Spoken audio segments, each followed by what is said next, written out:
Can hair loss be reversed without surgery? When a patient comes in for an evaluation, education is paramount. And when we go through what treatment options we have, the most important thing is to provide a realistic expectation of what we can and cannot do with current technology. Anything that is not surgery cannot bring back bald areas. If someone has been slick and shiny in a certain area for a period of years, there is no fertilizer in the world that's going to bring that back. So when a lot of companies or a lot of websites use hot words like reverse baldness or regrow hair, we have to stop and think first what that means. When someone has thinning hair, the hairs will become what we call miniaturized. The hairs go from dark, thick, pigmented hairs to short, fine, wispy hairs. Even though those hair shafts are injured, there is still a seed under the skin attached that's helping it live and grow. So getting on FDA-approved medications will help to try to reverse the trend to help those hairs become longer, darker, and thicker. When someone comes in expecting for medications to reverse baldness, that is where we have to make sure that we stop and discuss what medications can do.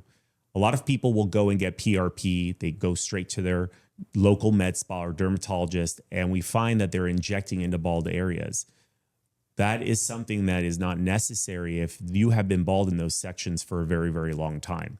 We can't say exactly when the window closes, but if the pore is still open, you still actually may have a chance. The seed may not be fully gone, or what we would say dormant, where we can actually reverse it and bring those areas back. For example, when I use a scalp microscope, there's often times where we'll still see a pore that's open. We may not see a hair shaft, but there still could be a seed there, albeit it's injured. But if we get on the right treatment plan early enough before those seeds go away for good, we can actually bring those areas back.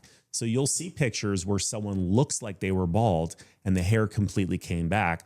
That tells you that the seeds were actually still alive and we're still able to take on the fertilizer to be able to regrow a brand new hair shaft. Hair transplant surgery is reserved for bald areas. We oftentimes have patients come in with thinning, thinking they need hair transplants because they're seeing a lot of skin. But if we're able to make those hair shafts darker, thicker, and fuller, they actually come together closer and they help camouflage any bald areas that you may have. So the earlier you get in to get on treatment, the less likelihood you may ever need a surgery one day.